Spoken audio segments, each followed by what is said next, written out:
We're in trouble here. What's your take here? Who's on the right side? Who is making a mistake? You know I'm a native Angelino. LA is my hometown. I don't live there anymore. And this is the exact reason I don't live there anymore. It's out of control. The vast majority of the people who come across the border are not trying to create terrorist attacks. But it doesn't matter. You just need to have one. What planet are you from? This is not okay. This is why people are leaving the state. This is why their economy is slowing down. This is why people are getting hurt there. This is why homelessness is out of control. This is why taxes are out of control. This is why corruption is out of control. The state is screwed up, and LA is the magnifying glass of the screwed upness of the California just society right now.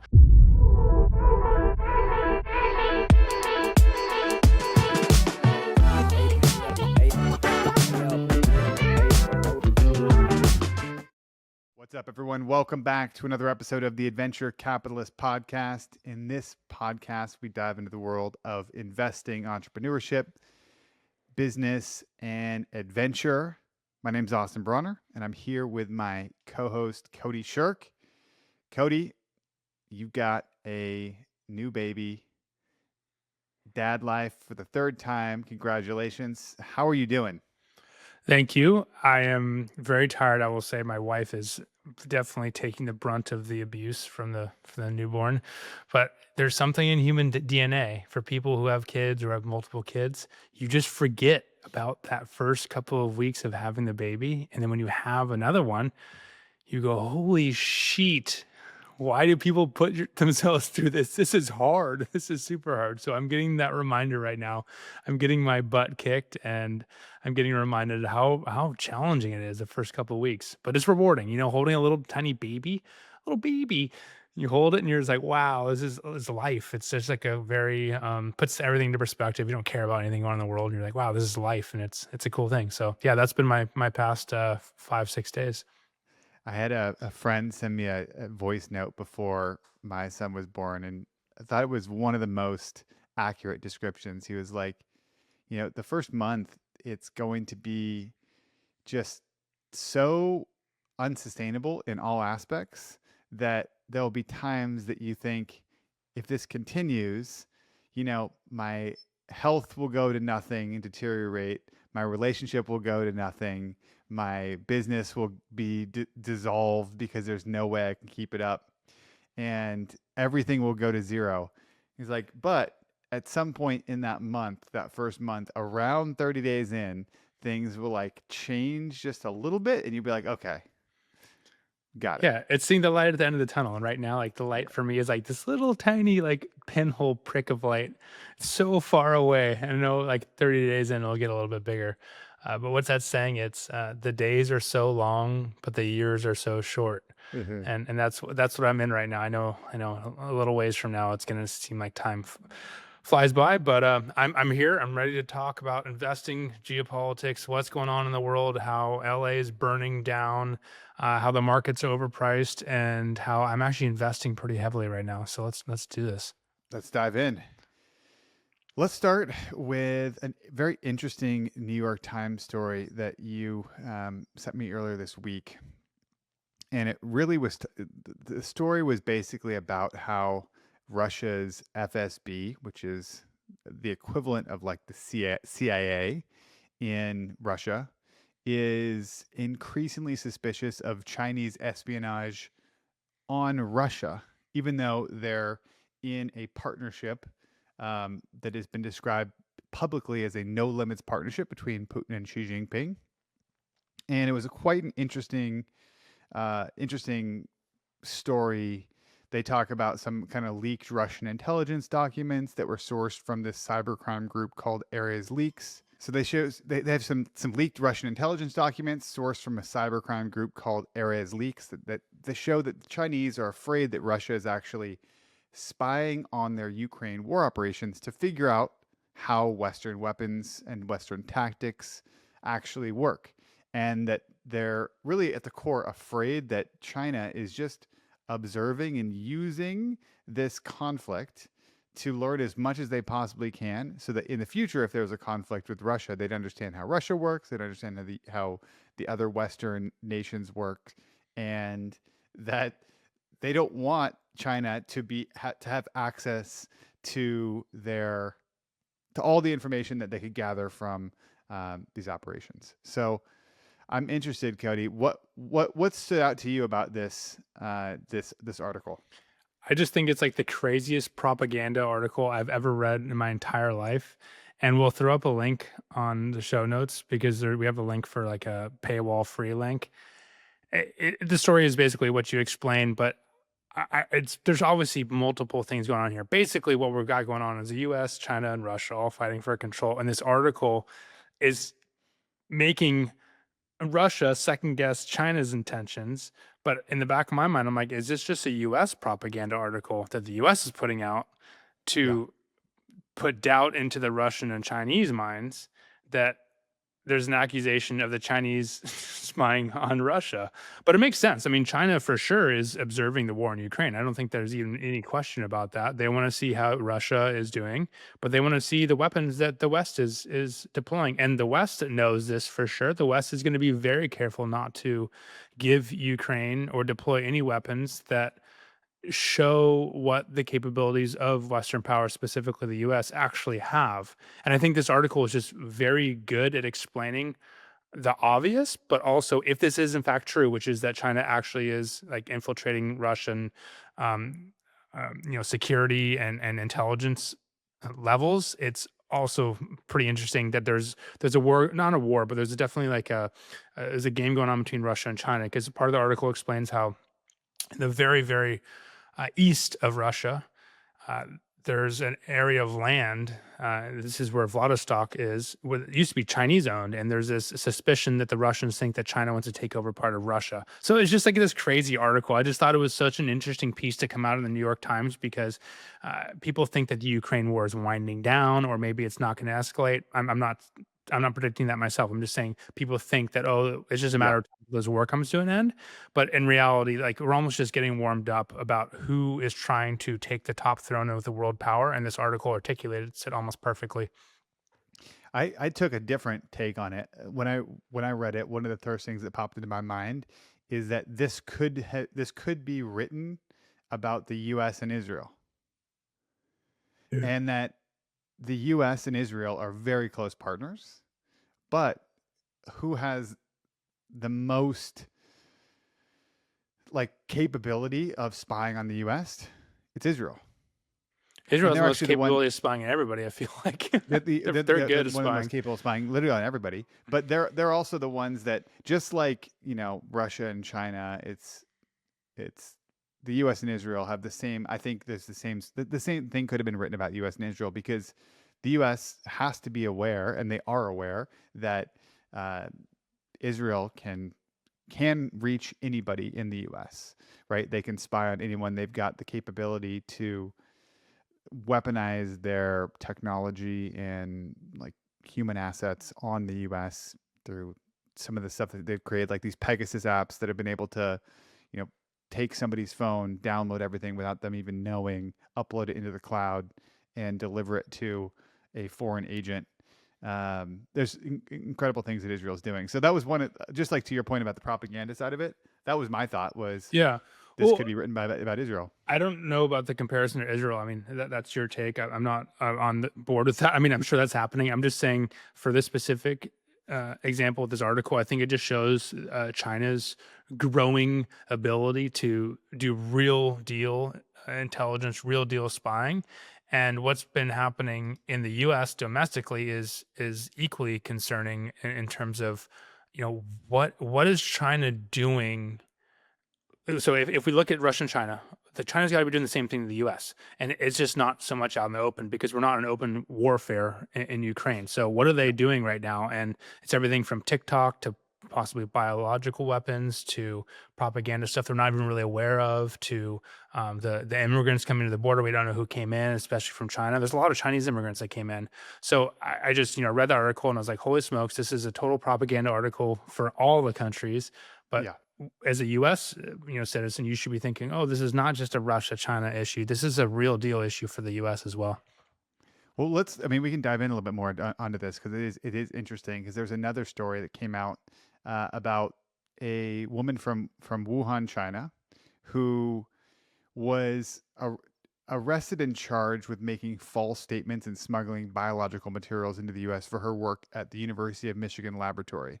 Now, I read this and it's interesting and still kind of like unclear about what is happening.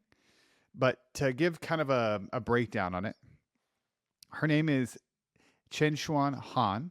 She's a citizen of the PRC, People's Republic of China, and she was arrested and charged with smuggling goods and making false statements. So she is a citizen of China, but she's currently pursuing a PhD from the College of Life Sciences and Technology in Wuhan.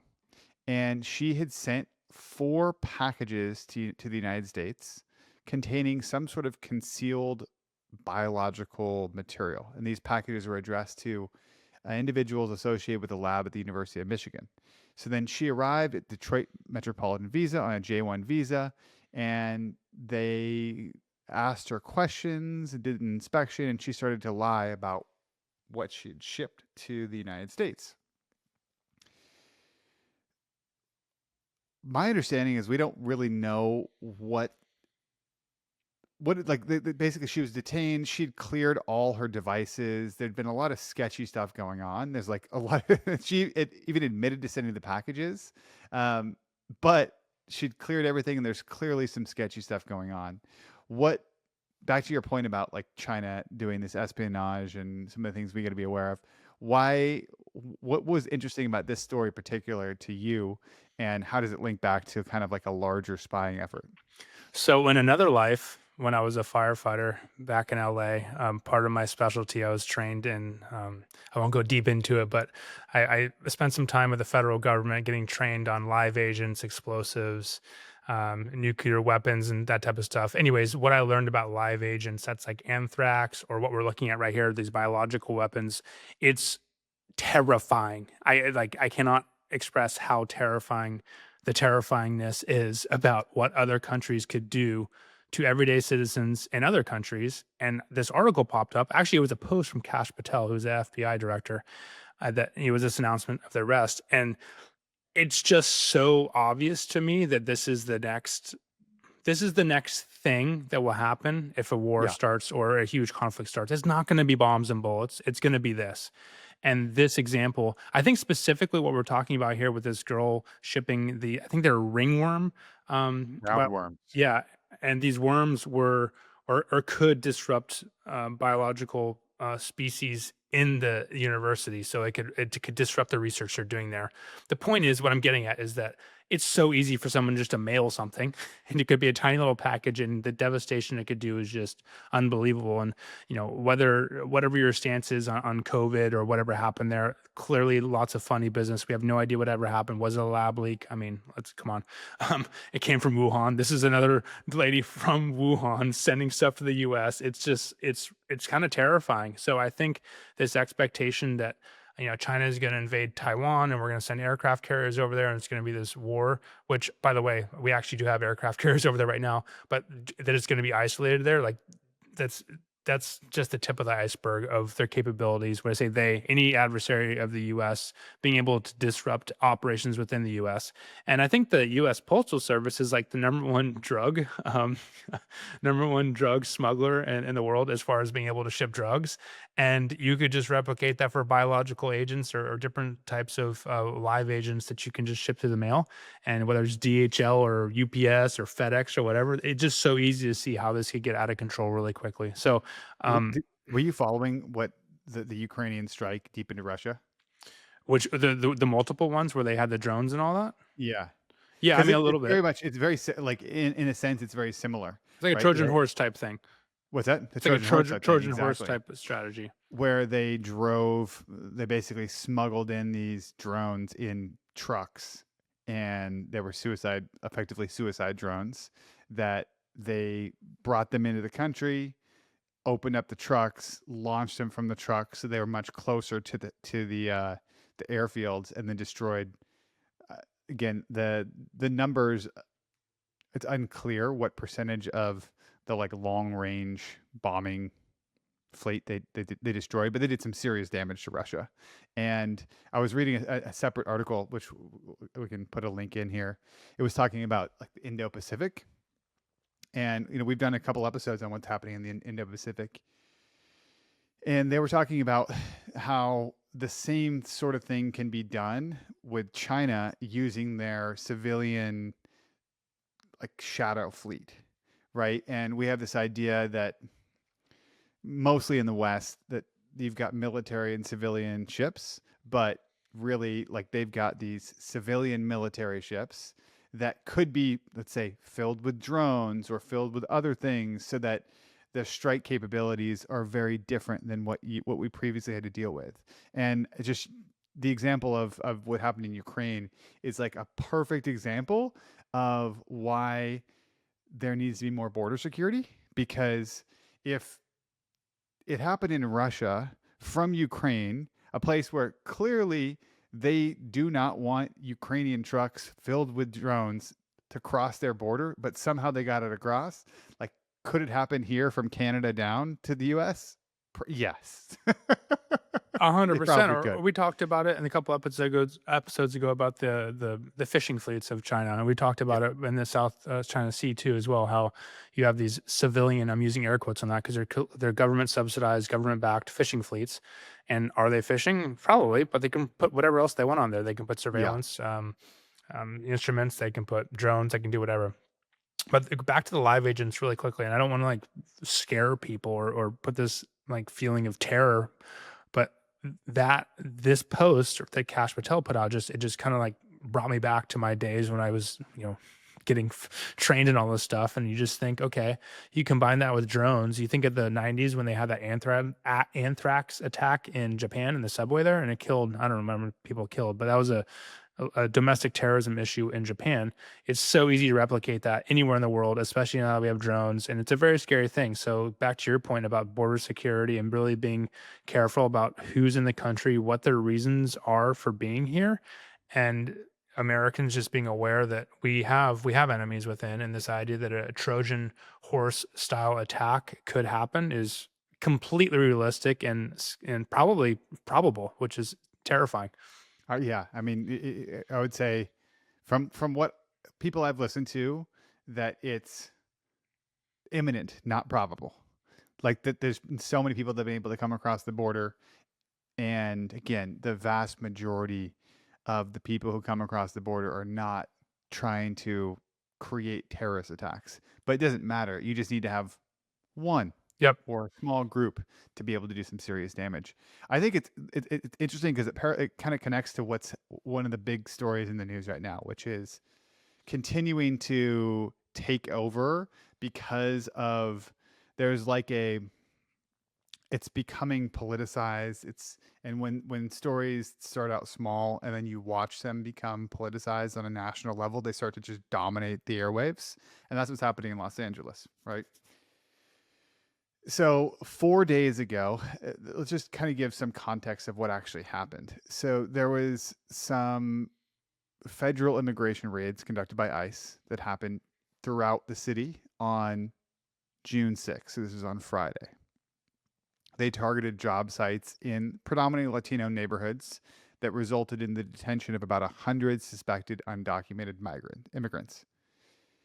So just to put that in context, it happened June 6th. 100 migrants that were undocumented were arrested. Then, over a period of a couple of days, there was some initial protests. One of the guys that got involved was like a union leader of in Los Angeles, and he was arrested for trying to stop some of the arrests. National Guard was deployed, and then kind of chaos started to break down in Los Angeles. And at this point, this is where like the reality starts to break into two different camps. And you see this over and over again if you're following the news media. You like when it becomes politicized, then you've got the two or three narratives that happen, and they start just splitting, and people start ending up on different camps. So you've got one side that says, hey, these are like really peaceful protests, that nothing was going to happen. But then Trump deployed the National Guard, and when that happened, people got scared, and then it got more violent, and that's the one direction. The other direction is that, well, these things were getting very, very out of control, and Trump deployed the National Guard to protect some federal buildings, and things just got even crazier. We've got a little video that we can kind of show as we're talking about this, of some of the Waymo vehicles that were just burned, set on fire, people smashing things. There's no question that there is chaos and violence going on at some parts of Los Angeles. Um, but again, this is where like the reality distortion field starts to set in, and we start to wonder like what is actually going on there. So Cody, so moving to you, right? I don't know if you saw the clip of Gavin Newsom calling to be arrested, said, "Hey, come on, like arrest me now," to Tom Homan. You've seen some of the tweets from Trump. What's your take here? Who's on the right side here, and who is making a mistake in this politicization of an event that's happening? Well, you know, I'm a native Angelino, so Yeah. Oh yeah, I know. so LA is my hometown. I don't live there anymore, and this is the exact reason I don't live there anymore. It's out of control. I won't hold back right now. I will talk shit about all these guys. Newsom, whatever you want to call him. He's a piece of shit. That guy is a total just go with wherever the direction's going just to stay in office. He is responsible for so many atrocious just mismanagement policies within that state. And I'm going to call the Democratic Party of California like the gaslighting party, because they go on TV and they're like, oh, yeah, we were down there today and nothing's happening, or there's no cars burning. And then there's like footage of cars burning and people throwing rocks at police. And I'm like, are you are you just lying to us? Because we're watching the video, and this isn't like AI video. This is like hundreds of uploaded videos on social media. So my take on all this is that California and LA, like, so I think actually San Francisco is coming back a little bit. I think San Francisco kind of got cleaned up. I think they kind of went through their low point. There's actually lots of articles about the real estate coming back in San And Francisco. so did Los Angeles. Yeah, but still the I, downtown area is screwed up. LA is downtown has been screwed up forever. no, like in the late, like right before COVID, in the late like teens, 20 teens. How do you say that? 2015, 16. It was kind of getting cool. Got totally cleaned up. It was nice, and then it just went down the drain. Well, okay, there's it being cool and it being cleaned up, because it was cool. It was when I cool living and in cleaned up. It was cool when I was living in Los Angeles, but you still had areas that were like no-go zones. You know Yeah, what but I mean? LA is so massive too, so it's hard to say. I mean, like downtown proper, like next to Staples Center, next to like Oh you know yeah. the U.S. Bank building, all that. Anyway, what do I think is going to happen here? What's my take on it? My take is that like LA is burning literally and figuratively. You got the wildfires, you got the riots. I mean, this is just basically the culmination of years of mismanagement and not taking accountability and not punishing people for breaking the law. And I don't like hope anybody gets hurt or this continues, but I like this is just going to have to happen until they look in the mirror and say we can't do this anymore. I mean, I'm sitting here in Florida again as a native of Los Angeles. My heart and soul is out there, but I left. I was like, screw this place. It doesn't work. It's broken. It's overtaxed. It's mismanaged. And I'm thinking, where are all the people who are working and have babies and have families and that are producing things? Oh yeah, they're at work. Who's out in the streets right now? It's just a bunch of hoodlums waving flags that aren't even US flags. I'm like, then go to the different country if you want that other country. Leave. Leave the place that's allowing you to have free speech. Just go back to Mexico, go back to wherever. And the funny thing is most people protesting are actually US citizens. They're not even really from Mexico. They may have heritage from I mean, Latin America and all that, just which an is fine, example of but like like this be proud of your video. country. Just an example of like the video that one of the videos that I saw that went kind of viral, which was like a firsthand view of what's happening down there, was this citizen journalist who was going around. Like, there's really no reason to burn Waymos, right? Like, Yeah, or excuses to loot all the stores and all that. Yeah, the ICE is raid, so let's steal stuff. That's just like a perfect example of how fucked up the city is. did you see the video of Newsom talking about wanting to get arrested? Yeah, I did. I think that's just him wanting to, like I was saying, he's just like going with the winds. He wants to now have his mugshot up there like Trump so he can look hardcore just after he started his podcast and try to be like, oh yeah, I'm gonna listen to other sides. He just is gonna Totally. do whatever it takes to stay in office. The problem that I see when I look at it is like, if you watch him say it, I just don't. It's not authentic. Yeah, because he's a liar. That guy is a He's liar. lying. He wants to be arrested, and I think my take on this is that I don't understand. I don't understand how. I think we're at this interesting breaking point, and we're seeing it right now currently with some of the issues. I don't know if you've seen that there were some like journalists that have either got arrested or been talked to by the cops, or one of them was shot with a rubber bullet.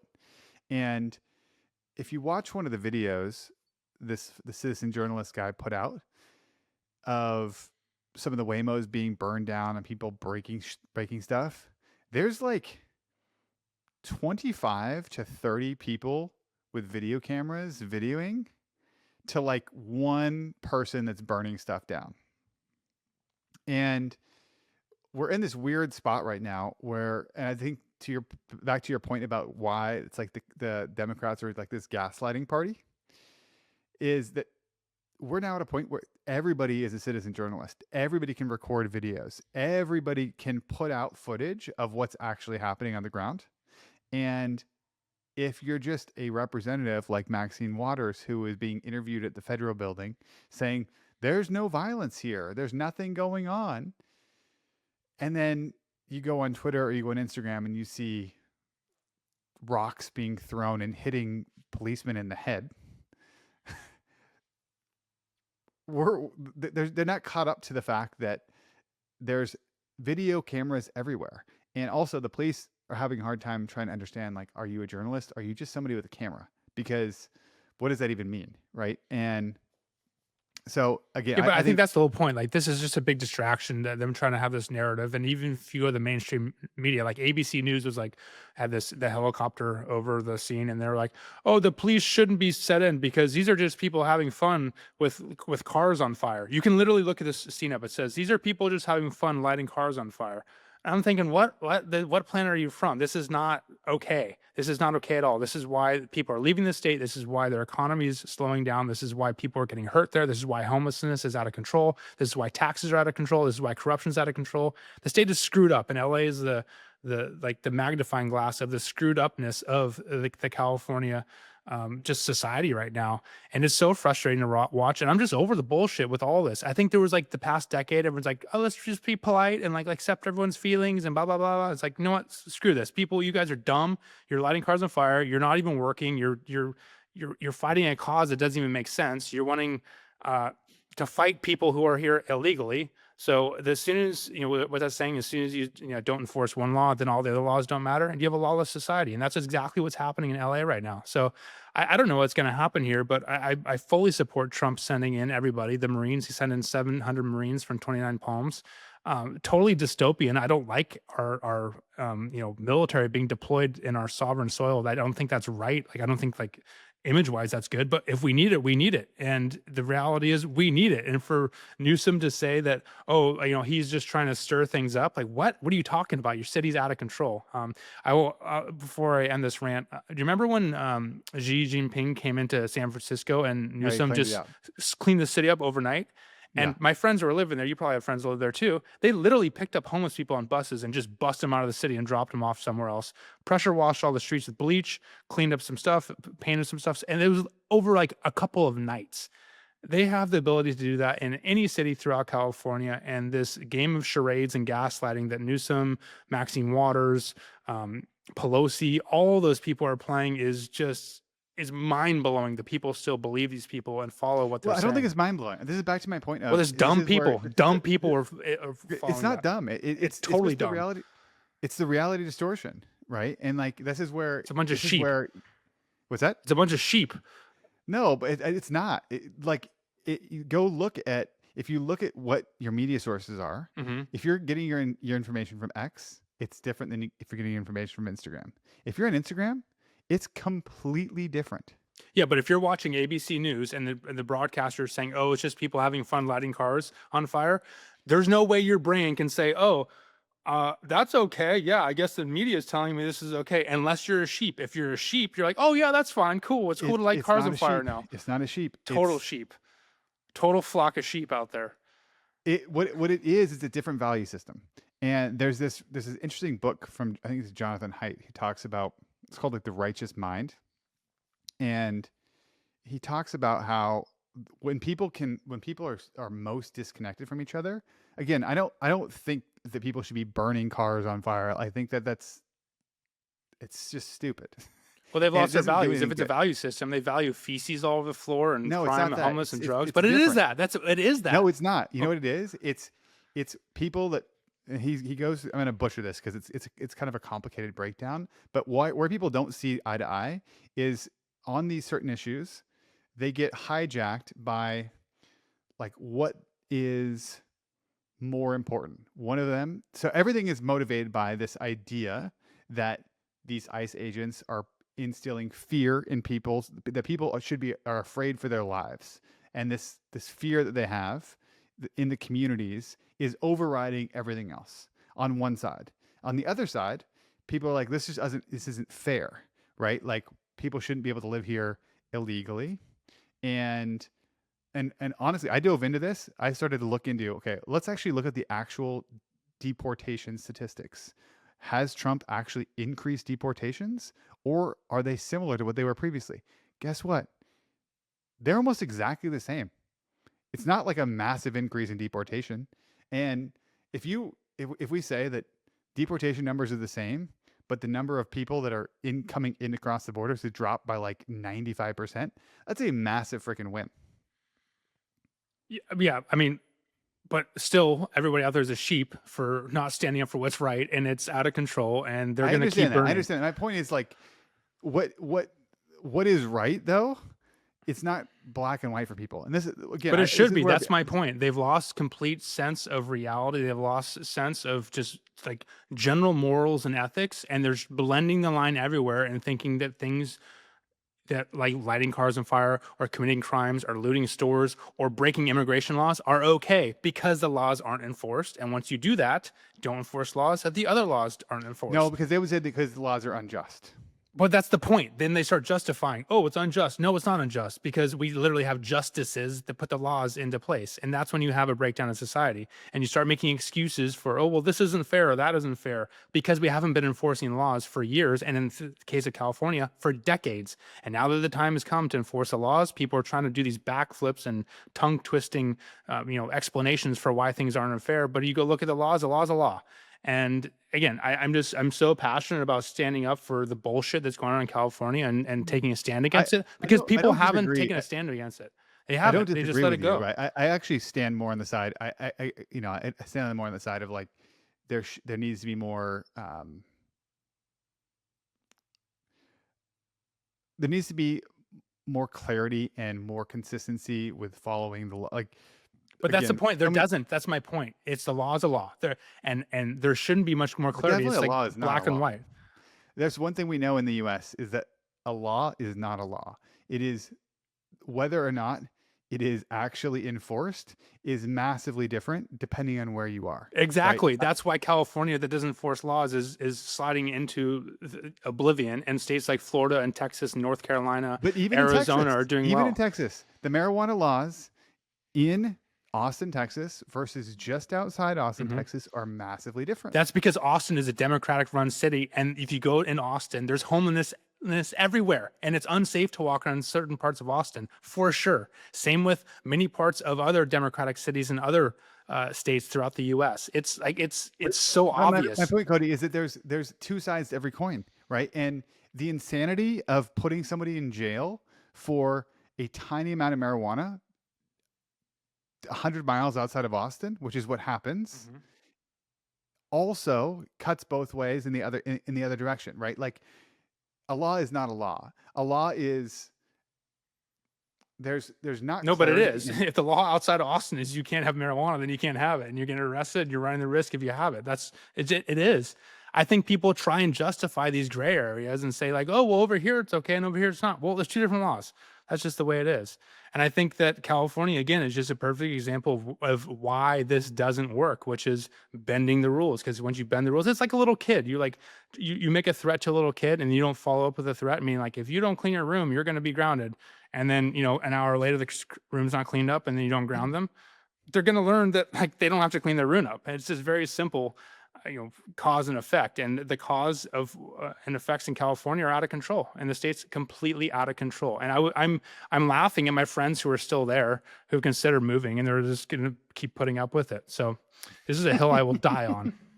Well, they're putting up with it because it's beautiful coastal California weather, one of the only places in the world that has such nice weather. I don't disagree with you. I think like at the core, I'm just trying to share that this is where I think that our society is breaking down, is that we have different viewpoints, and unless you can understand the other person's viewpoint, it's hard to ever come to some sort of an understanding. And But that's what I'm saying, I guess I Austin. just It's not I about look at the viewpoints. It's not like, hey, is gay marriage right or wrong? It's about like immigration, and it's about actual crime. These are black and white things. It's not like but it's not a okay, subjective like but social issue. anybody who talk about this would say it's not black and white, right? The argument is that one of the reasons these things started is because they came in with like assault vehicles to rip people out of job sites. That is not a black, like, could it be done a different way? Yes, it could. Do I think it has to be done that way? No. Like, I'm just saying that anytime you're convinced something is black and white, it's probably not black and white. Disagree 100%. Because I'll give you an example. Like That proves to me. no, That it is proves black to and me. white because you're saying that they didn't have a chance to, leave the country. Trump, there's been multiple announcements by the federal government. If you self-deport, there's even a cash incentive to give like $1,000 or something like that. People know if you're in the country illegally, people know they're here illegally, and then they're shocked when the government comes to get them, case them out of the country, and say it's unfair. It's just it.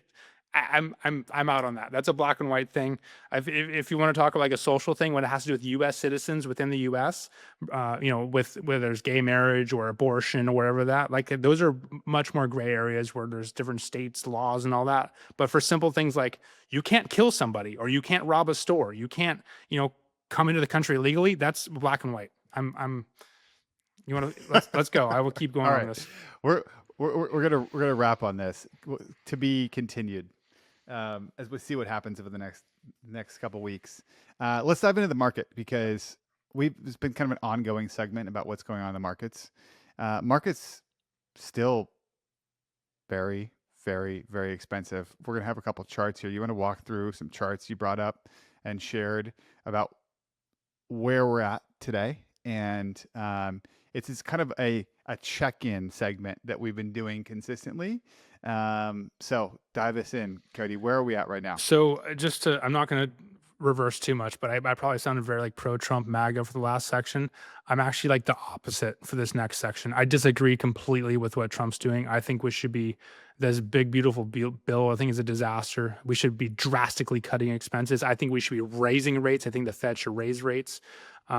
And the reason why is because the market statistics. So this first chart we'll throw up here, which is market cap to GDP. Everyone's seen this chart. Basically, we had this pullback in the markets last month, and today, or we're middle of June right now, we're right back. It was a pullback in it wasn't in May. It was in April. Right, but we had this kind of trough all throughout May, and May was good. May was good, and now what I'm saying, back in the middle of June, we're back up to this point now where the markets are just. They're not like a little bit overvalued. They're bubble territory, close to the highest overvaluation we've ever had in history. This is alarm bells should be ringing, and everyone's kind of celebrating. Oh, the market's back where it's at. Yeah, the market's back where it's at, but the problem is that the valuations don't justify the actual production from companies, from the government, from employment, all these things. So I think this is extremely alarming. I'll throw out this other table here, which just basically shows the market cap to GDP, the ratio and the valuation, actual like kind of like numbers to look at where you can say, is this overvalued or undervalued? And we're drastically overvalued. And, we've got the riots going on in LA, we've got the China issue, Russia, and everyone's kind of forgetting that, we have some domestic problems here. And the domestic problems are really have to do with our finances and our economy. And And we I'm got tariffs. The 90-day pause on tariffs yes, are going to run out pretty soon. yes, all of that. In addition to, all kinds of other internal domestic economic issues going on, whether it's mining or bureaucracy or oil production, all that type of stuff, we're in trouble here. And I, on one hand, am very bullish on humanity. I think AI is amazing and blah blah blah, and I think humans will always be able to succeed. I don't think I've ever been so alarmed as an investor ever as we stand right now, and that's just because the markets bounced back to where we were before with Biden, with the beginning of Trump, and Yeah. nothing has changed on as far as the government budget and actual production of companies. Nothing has changed. In fact, they're pushing a bill that will add 5 trillion to the bottom line national to the deficit. Out of control, out of control.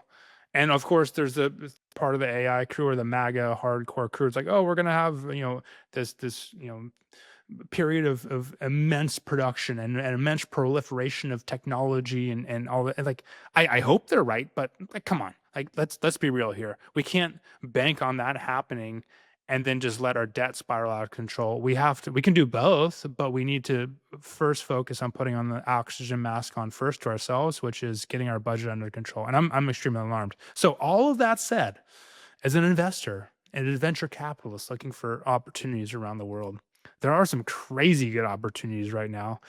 And one good example is Brazil. I've mentioned Brazil several times on this podcast. Brazil is definitely a basket case of a country, but their companies down there are cheap. PBR, which is Petro Brasilia, which is their oil company, mostly state owned and state run, so super corrupt, all that, blah, blah, blah.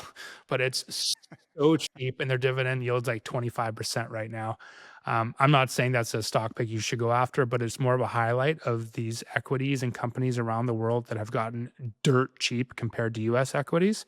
And I think we're going to see a rotation in the next probably 6 to 18 months in that time frame, where we're going to have people realizing the growth has either stalled out in the US and or the valuation metrics just do not make sense. Like Palantir's out of control. Palantir's valuation is just stupid. And I think a lot of those investors will start selling to take some of the wins, and they'll rotate into super undervalued assets and equities. And if we look at the metals markets, gold has been ripping for the year, but now over the past couple of days, silver and platinum have been outperforming. Silver and platinum are up more year to date than gold is. I've been calling on platinum for about a year now. I think platinum is one of the most interesting metals. It's more rare than gold, and it's trading for 1/3 of the price of gold right now. So it's an easy double from here, if not a triple. And the same goes for silver. Very interesting. And both of those are starting to break out right now. I would say that's the global economy realizing the US is in economic trouble. We have still major geopolitical issues here, and investors are starting to run to safety and ditch all the overvalued assets. Yeah, and you're looking at a break between. We didn't even talk really about Elon and Trump, the breakup, because it's still undergoing. But I think one of the things I look at with Elon is that for all the criticism you can heap on Elon, he can actually be fairly criticized for many things. One thing that he's very rarely wrong on is like directionally long term. And I think the big breakup happened over this bill and adding debt to the deficit. And I think he's so spot on and so clearly right about this. And the reason why he couldn't hold his tongue any longer is that he doesn't suffer from people lying to him, and like he's got a very strong connection to truth.